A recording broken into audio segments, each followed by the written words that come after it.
Alright guys, I'm doing a little follow-up here. I'm going to show you how it's going. I'm wet sanding. You can see that. And I'm going to show you how I'm doing it. I'm going to show you little tips. I'm going to show you what I do and how I do it and everything else. Now the first thing I start out with, I'm going to show you guys, is very important, okay? First thing you're going to need is a beer, okay? Because you ain't going to finish this when you're straight. Because by the time you get halfway done, you're just going to kill yourself. But once you get a good buzz going, you're good to go. All right, so after you get your beer going, there you go. Here we go. Here's the next step. First step, tape your lines. Now, a lot of guys don't do this. Maybe they think they're really great. They don't need to do this. This is a safety thing, okay? I like doing it because I'm sanding. I don't want to be paying attention to every little thing. Later on, if I have to, I'll come back and I'll do the lines by hand, okay? I'll compound them and everything else by hand, and I'll get it all done that way. That's how I'll do it. I'll do it afterwards, all right? So I'm going to tell you, last video I said I was waiting for some shit, so I got my 3M polishing kit, which is a pretty good kit, man. You know, I mean, it's not really that cheap, but it comes with 3 polish. It comes with compound, 2 polishes, some pads. I got these little hand pads. These are nice. I like these. That's what I did on the back, and I'm going to show you later. But I did some stuff by hand, which you're going to need to do, most likely. Okay? Unless you're a super awesome pro with a buffer. But, yeah, I got my pads and everything else here. So, here's how I do it. Okay? So I tape the lines, and I decide what am I going to do next is what I got to decide. So for the back, I had an issue with the clear. Okay, the clear, it was a hot ass motherfucking day. It was going on heavy, and it kind of molted, and it really got some bad orange peel, and it looked like shit.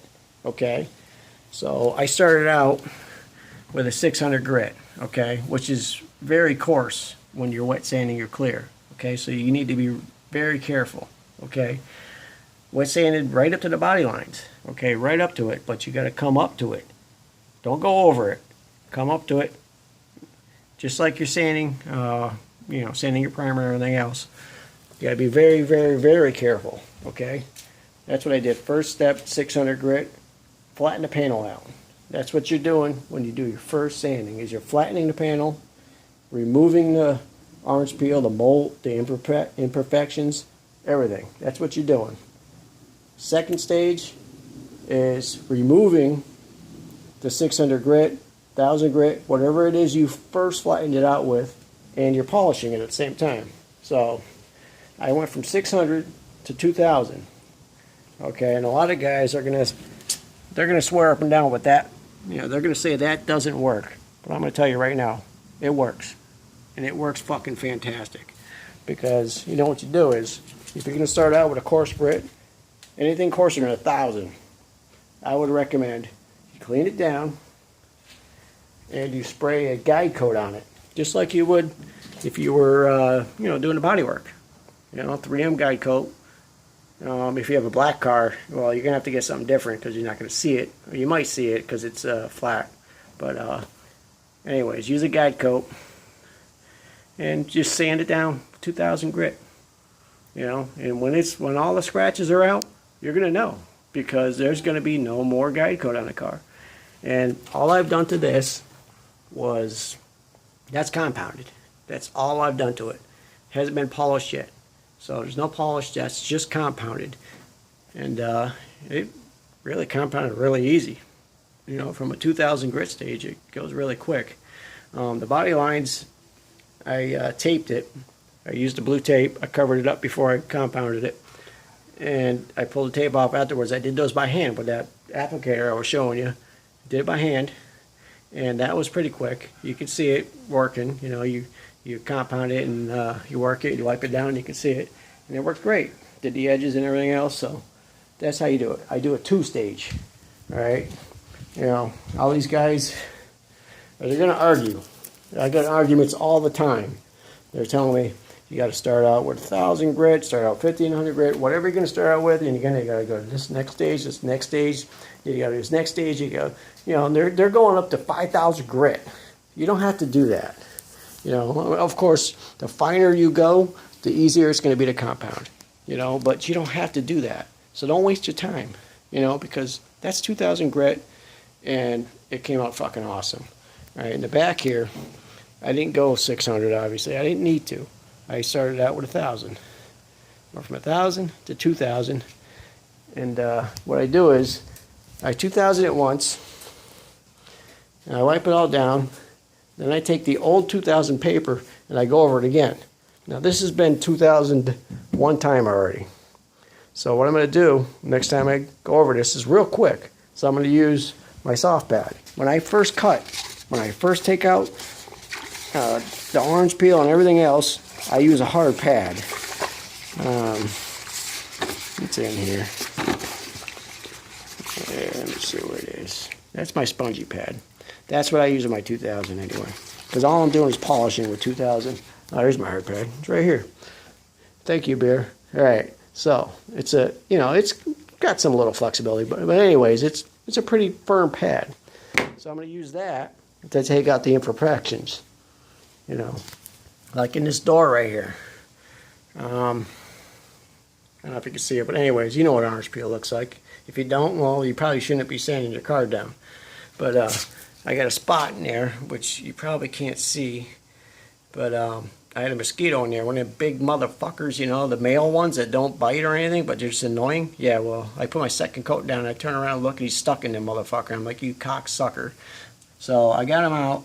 So it's kind of ripply there and everything else. So I'm going to have to hit that with some 600. 600 is going to cut it down quick.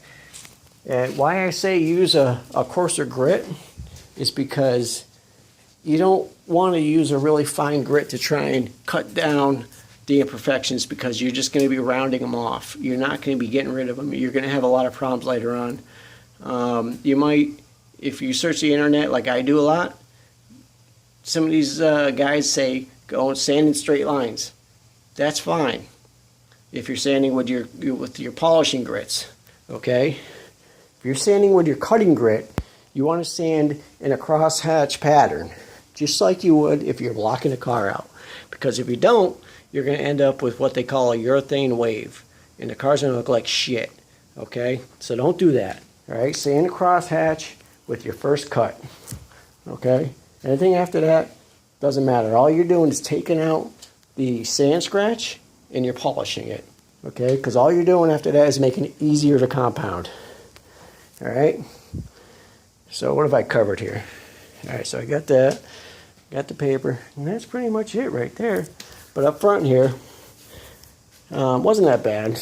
I hit it with 1,000. And as you're sanding, I'm going 1,000 to 2,000. You're going to hear the paper. You can hear it hitting spots that need sanding. I use my squeegee. Very important. You want to squeegee it off. Check your work. And that's especially important when you're using a real coarse grits, because you don't want to take off too much material. Sand it a little bit, squeegee it off, and you just take off the minimum amount to get it flat. That's all you want to do. All right? So, you're checking it with a squeegee. You're listening to it. You're going to listen to it. And you're going to see it. And right now, you can see how there's a shine there. That was the first 2,000 coat, or 2,000 grit. That was kind of a worn down piece, but you can see how it shines. So I'm going to hit it more. But I can see, from where I'm at right now, I can see it. I can see it's nice and shiny and everything else. But that's how it works. It's not rocket science. It's just a pain in the ass. It just sucks. So, and you want to do it, obviously, because if you spend all this time painting your car, you want it to look as good as possible. So this is what I'm doing right now, and I'm trying to get as fucked up as I can to forget about it, but I still got this door, which I still got to do. But I decided to make this video because I'm putting it off, because I'm like, fuck. But anyways, I got to do that door, and then I'm going to go over the rest of it real quick with my soft pad and my used pieces of 2,000, I'm going to make that bit shine, and I'm going to visually look at it. That's probably the most important part, is visually looking at it. You know, you want to see what's there. And, you know, if you miss something, you can always go back later on. Even after you compound it, you can still go back. You can still sand it. You can still recompound it. It's not, you know, it's not the end of the world, you know. But I'm just trying to tell you the easiest way to do it. The least amount of work, which it's a lot of fucking work. I'm telling you right now. You know, what's sanding a car, it's a lot of work. But that's all I got for you guys right now. And hopefully next time you see this thing, you're going to be like, damn, that fucker looked good. But yeah, it's going to look like glass. All right. Thanks for watching.